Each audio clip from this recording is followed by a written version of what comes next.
네, 안녕하세요. 조준영입니다. 오늘은 오후치크 우리 조진서 에디터님과 더불어서 진행하는 날이죠. 오늘은 또 여기에 덧붙여서 특별한 손님 한 분 모셔서 진행해 보도록 하겠습니다. 안녕하세요, 조진서님. 안녕하십니까? 네, 별일 없으셨어요? 네, 별일 없었습니다. 예, 오늘 모셔오는 손님은 어떤 손님이십니까? 네, 그 이스라엘 대사관에 계신 부대사님을 모셨습니다. 예. 오늘은 이스라엘 대사관에서 부대사님을 모시고 여러 가지 이스라엘과 관련된 이야기를 한번 나눠보도록 하겠습니다. 안녕하세요. 안녕하세요. 네. 잘 지내셨어요? 감사합니다. 네, 이스라엘과 관련돼서는 여러분들께서 많은 궁금증이 있으실 것 같은데 그런 평소에 궁금증, 그다음에 이제 얼마 전에 우리 에디터님께서 또 이스라엘 방문하셔서 느끼고 경험했던 이야기들, 궁금했던 이야기 한번 오늘 진행해 보도록 하겠습니다. 그래서 오늘 진행은 주로 에디터님께서 묻고 부대사님께서 답하는 코너로 진행을 해보도록 하겠습니다. Let me start first with questions about yourself. Please. Because people are very, very curious about yourself. How did you become a diplomat in the first place? So, diplomacy is a profession that requires two things. One is patriotism and love for your country, but on the other hand, a will to explore and know new cultures and new places. So I think this is something that it's in me. I was raised in a very patriotic family, raised with a very high values of the importance of my country and the values that are within my country. But on the other hand, I grew up in a family that loves to travel, and we would go every weekend to trips, hiking. Mm-hmm.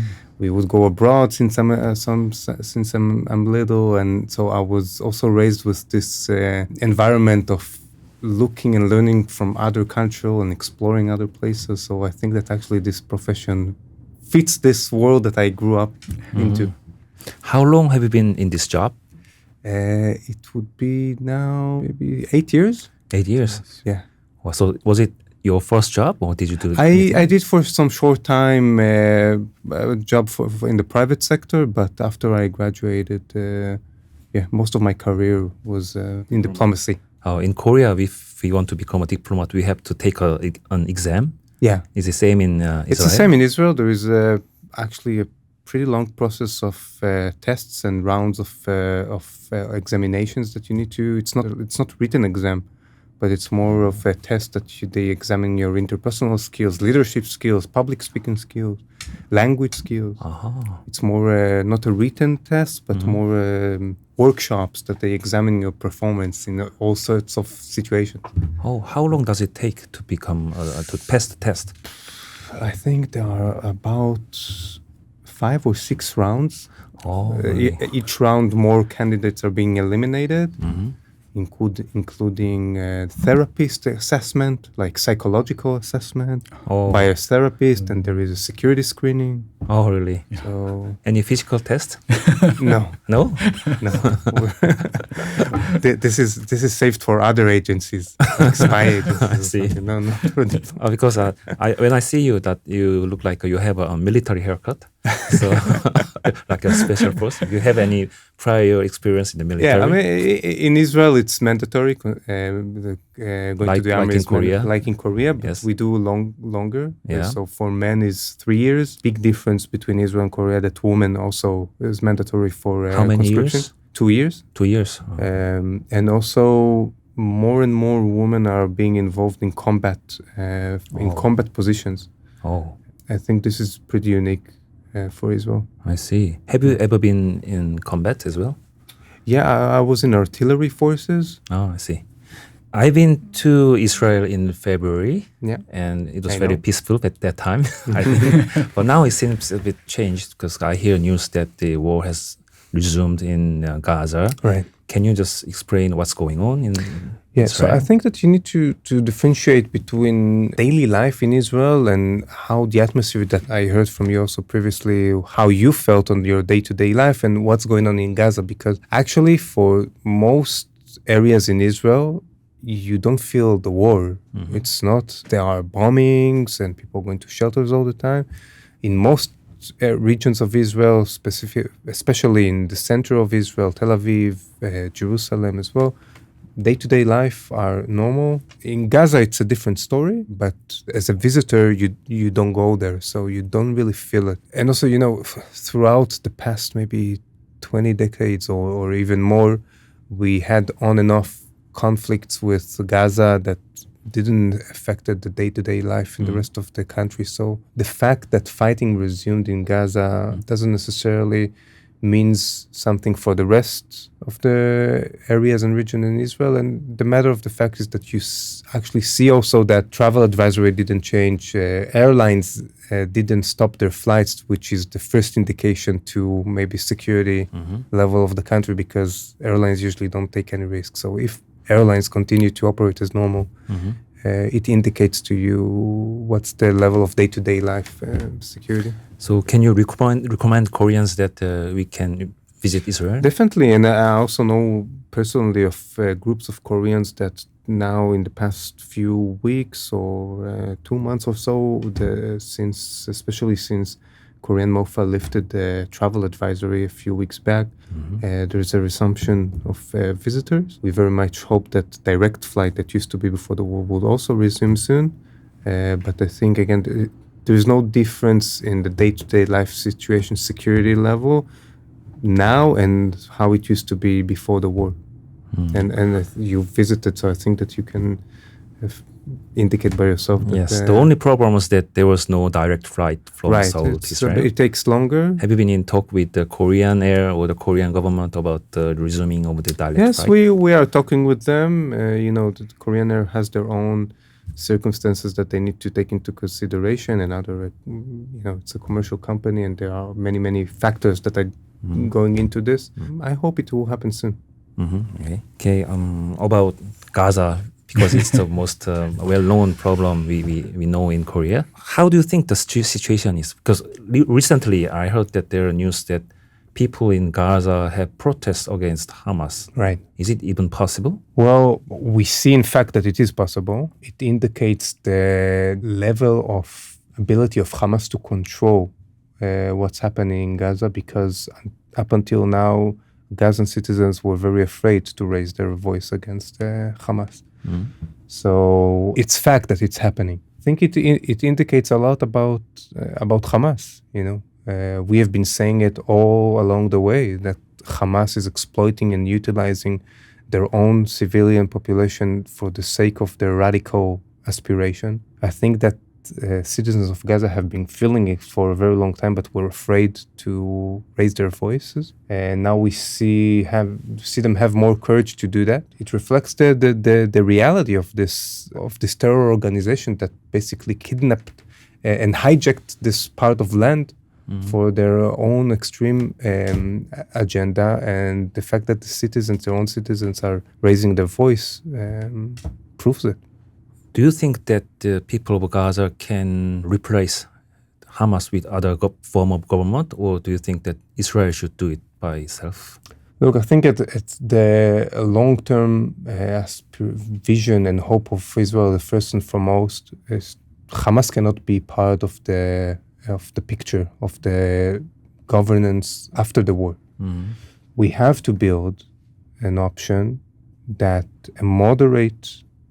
there will be a moderate leadership on the other side that will not educate for radical ideas, that will not educate for extremism, that will not educate for violence against Jewish people, and will want to live with us in peace.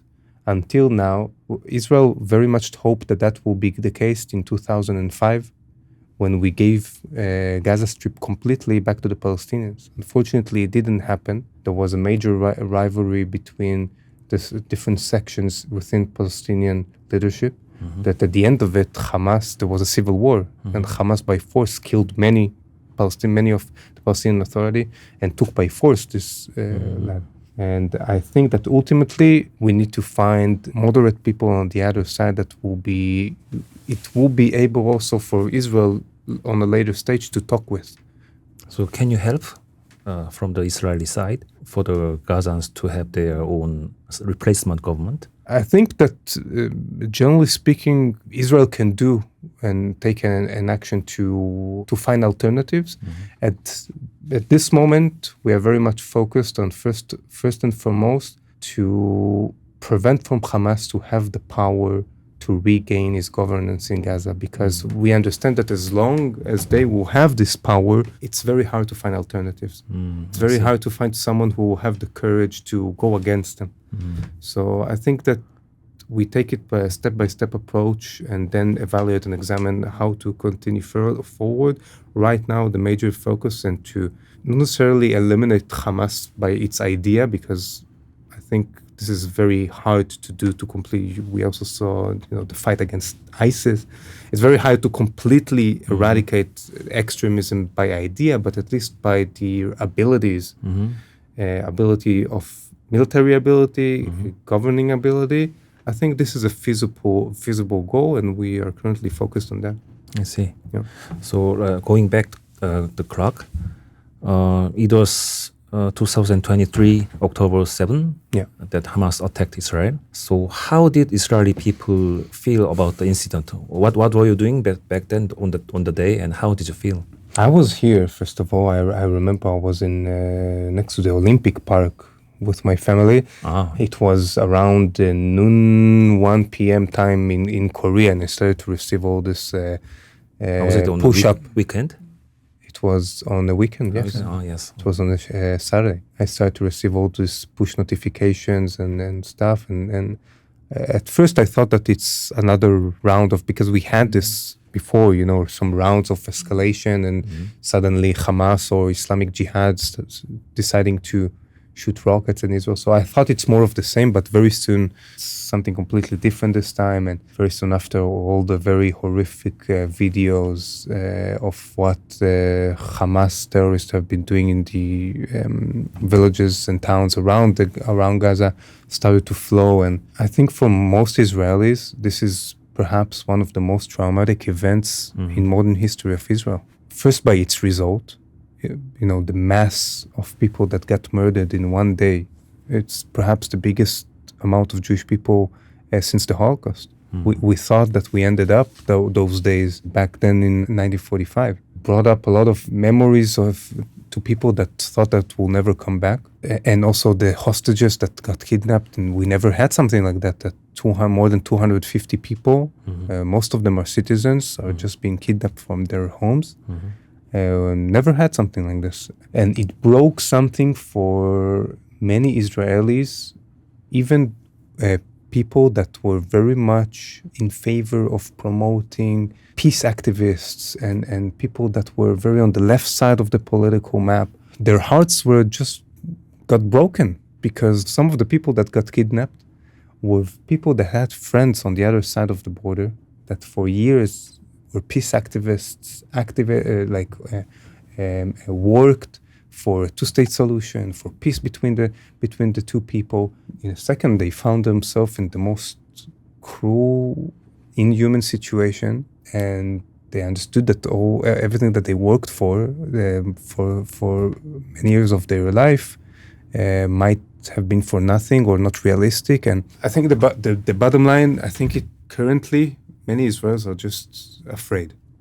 And I think this is something that also when Korean people, when they look at the situation or what Israel is doing or the war, or I think that they should understand the trauma that Israelis has, the fear that something like this might happen again, and the commitment or the of the government to do everything possibly can in order to avoid from something like this to happen again.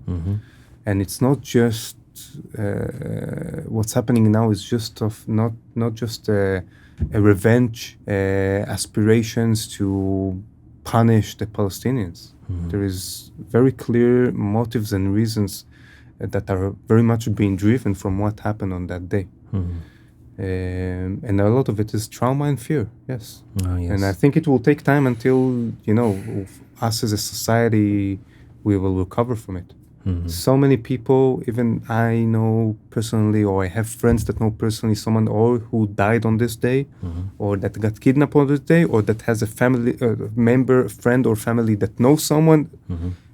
Israelis are very close circles, and always there will be someone that knows someone that was somehow involved. So it also meets us very personally in many cases. Yeah. Okay, I feel sorry about Thank you. the losses. I think that there can be different opinions about how to solve the problem or how to cure the trauma. Maybe some people in Israel think that you can solve the problem by force, or some people may think that you can just let it go and forgive all the wrongdoings of the other side and build on the relationship. Mm-hmm. So what's the general consensus in Israel, if there is anything like that? I don't think there's a consensus, first of all. There are many different opinions also in Israel. We are a democracy, and, there are people that think differently. Very, very divided, by the way, similar to Korea, that there are two political camps that are arguing with each other. I think we see it in many other democracies these days. But with regards to what would be the solution, it's hard to talk currently about how to solve the situation in the long term. Mm-hmm. From Israel, this I think is a consensus. Israelis first and foremost want to reach a situation that the immediate threats on them are gone, and there are many. And unfortunately, we live in a very tough neighborhood. We tried in the past many times to forgive, let go, ignore, try to procrastinate or delay how we deal with this.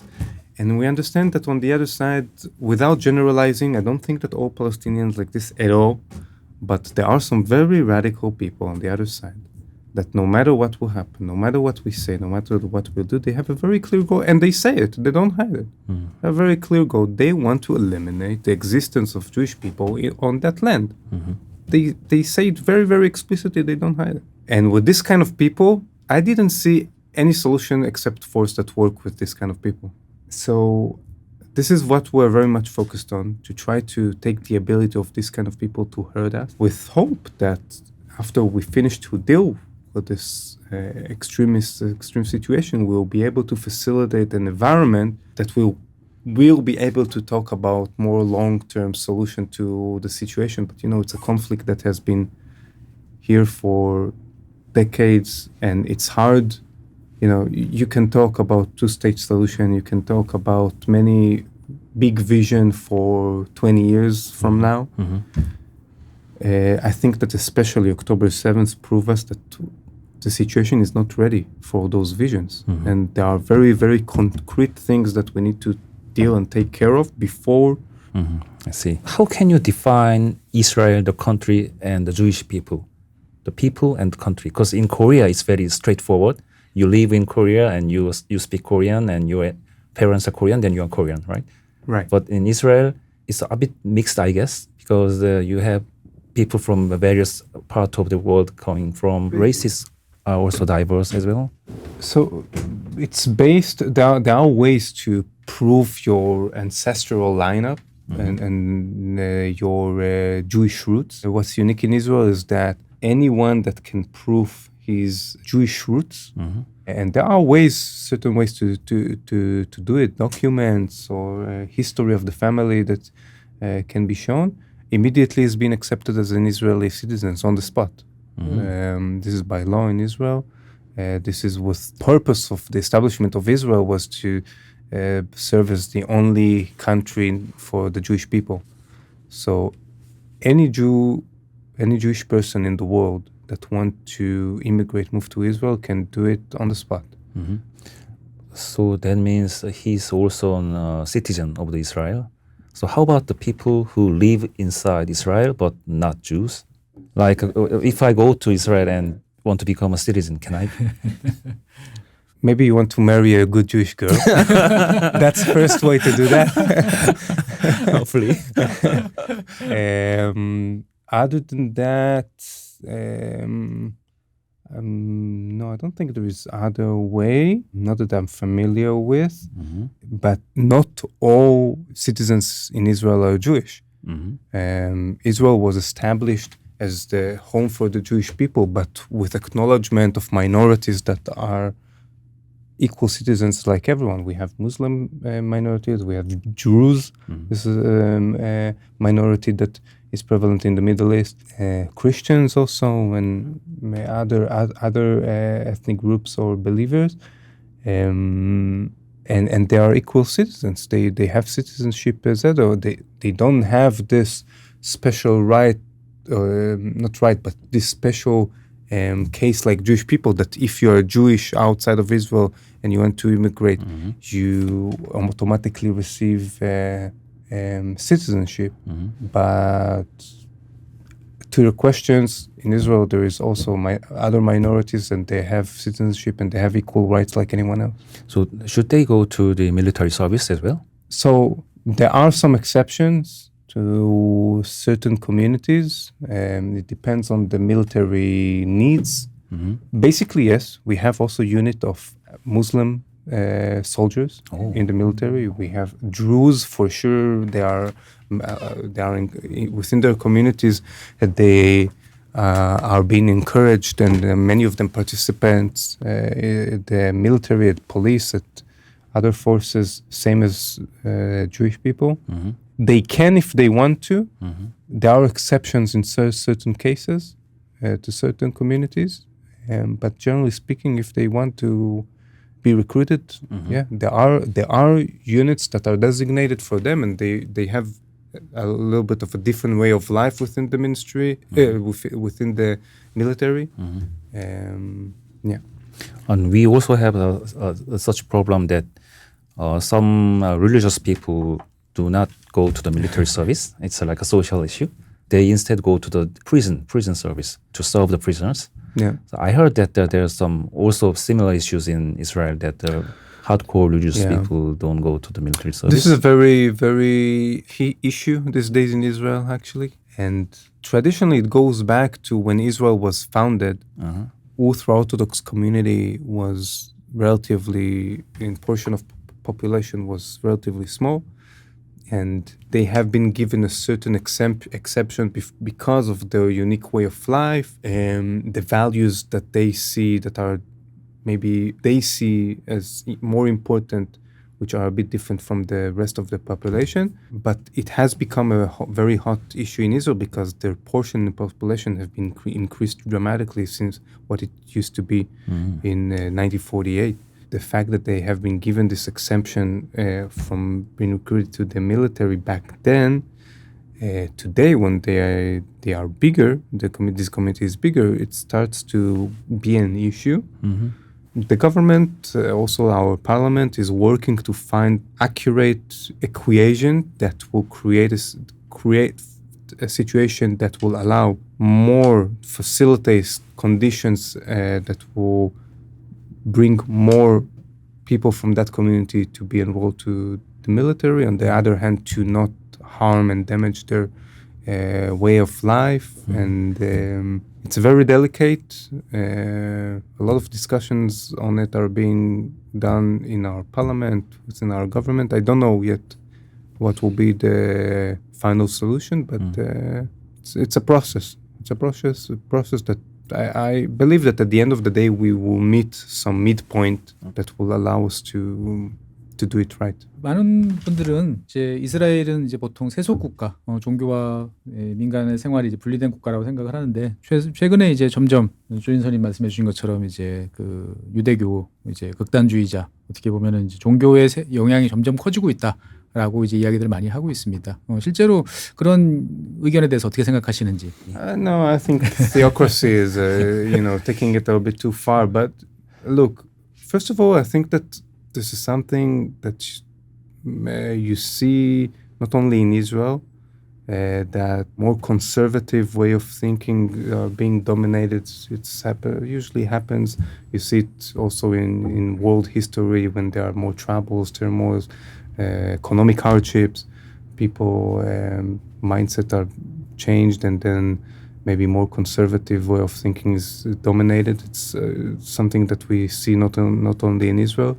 Look, I think that Israel went quite a way since its establishment until today in terms of liberal values and the liberal way of life that exists in Israel. Whether it's this combination between Jewish values and day-to-day life, or whether it's with other communities or minorities. Currently, we have a government that more conservative, that is more conservative and more religious people dominating the government. But, democracy is a cycle. I don't know what will be the next government. I don't think, the democracy has a tendency to be a cycle. One time it's conservative, one time it's more liberal. The society advances. We will need to wait and see. But theocracy, Israel is the only democratic country in the Middle East.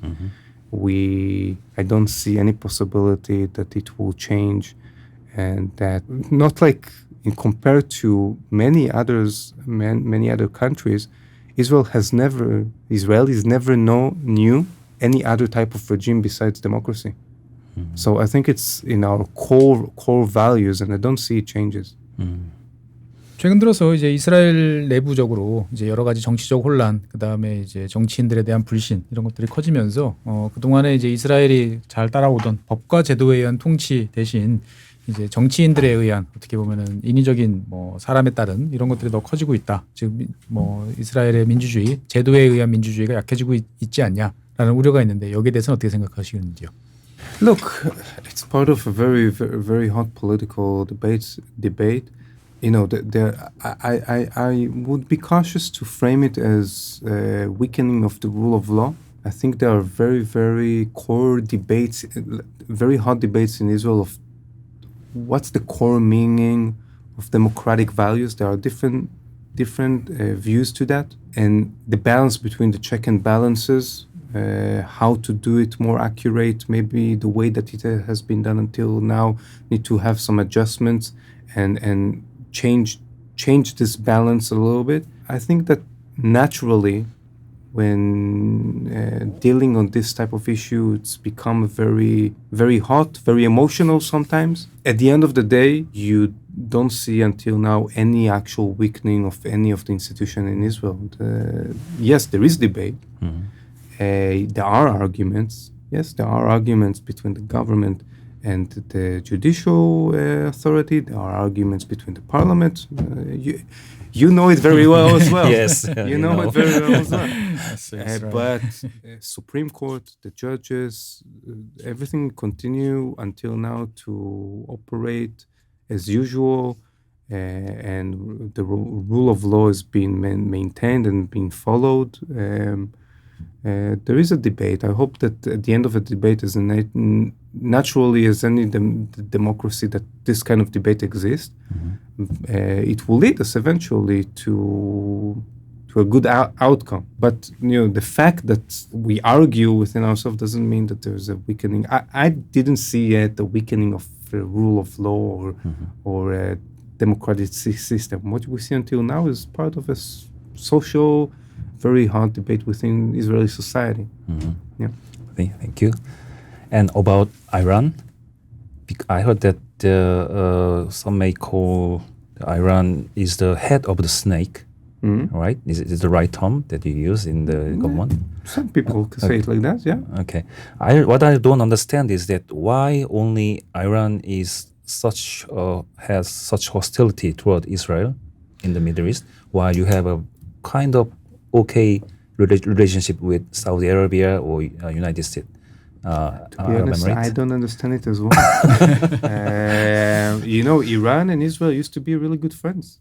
During the 60s, up until the Islamic Revolution, we had direct flights. We had a really, really good relationship. Unfortunately, very, very radical. Again, we are in a very tough neighborhoods with some very radical and bad guys in our region.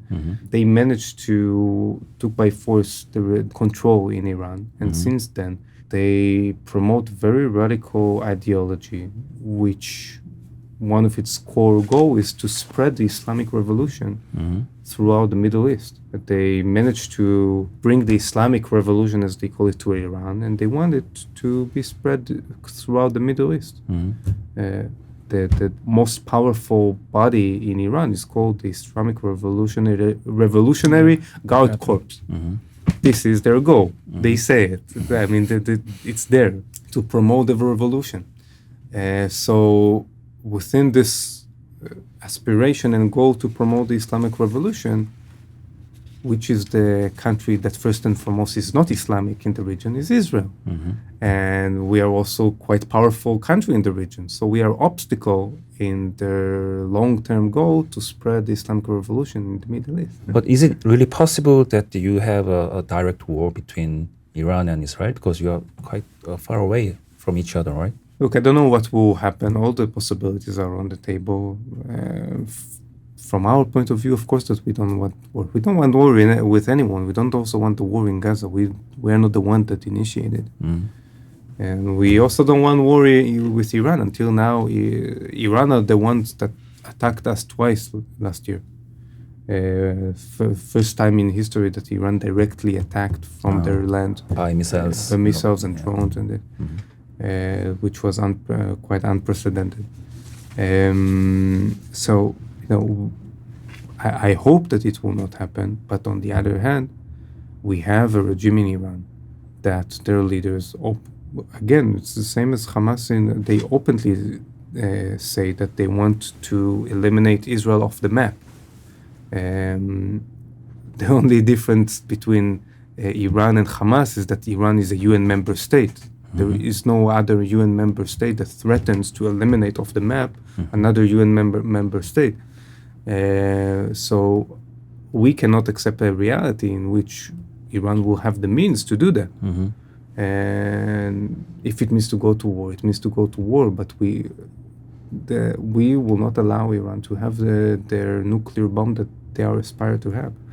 And I hope that we will not need to reach to a war. But from Israel's point of view, it's a matter of survival.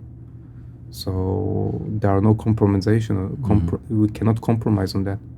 Okay. How do you see the situation in the Korean Peninsula? Because there's another country that want to remove South Korea from the map, which is North Korea. So how do you see the North Korea and South Korea relationship and the situation? Are you friendly with North Korea as well? No, we don't have a relationship with North Korea.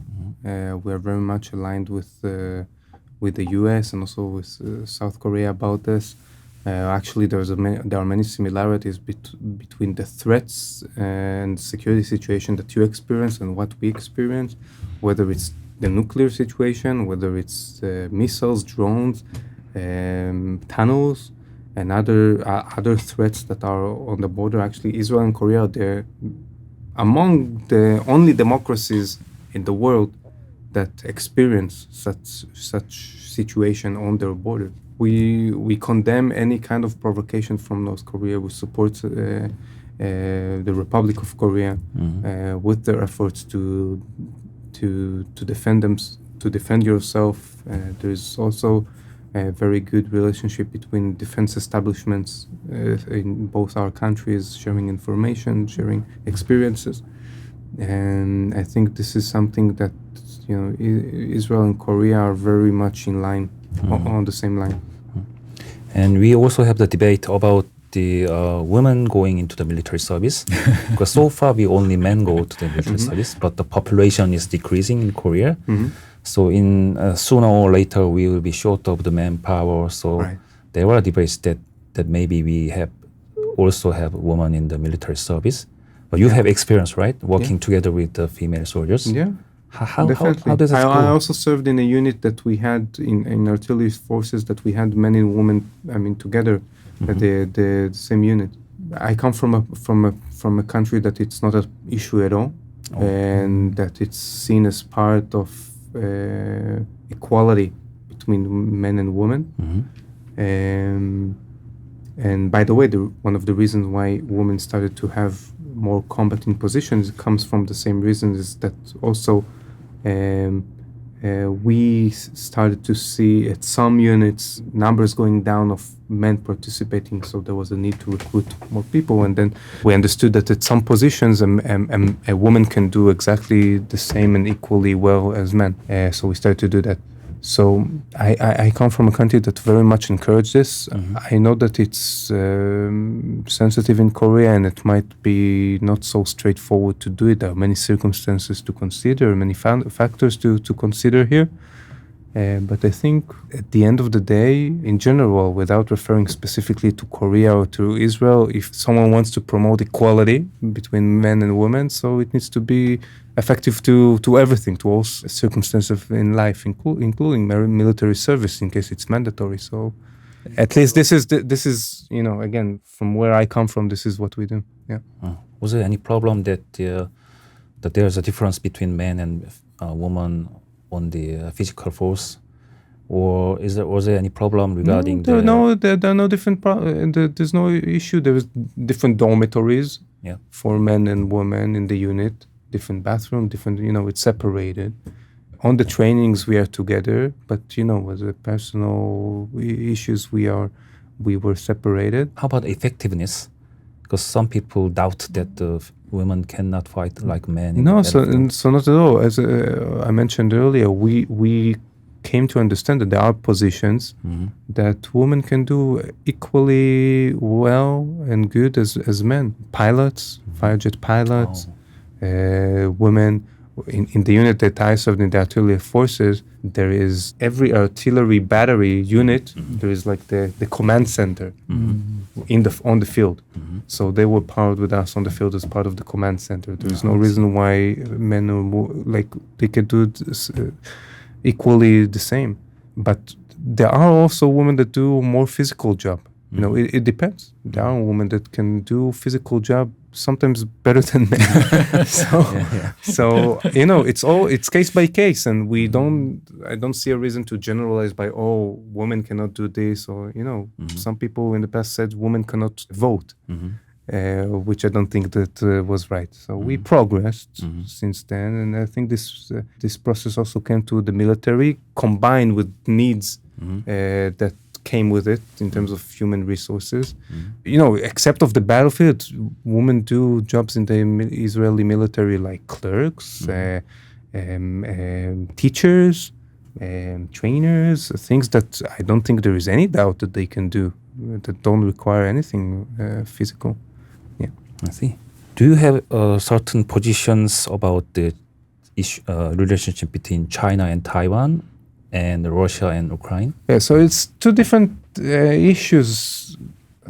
About China, Israel has a very clear policy. We follow the one China policy.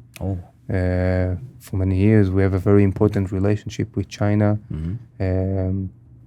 We do have some office for cultural and economic relationship in Taiwan, but this is a very clear policy that Israel has, that we follow the one China policy, and we have a very important relationship with China, economic, trade, and culture, research in different fields. Russia, Ukraine.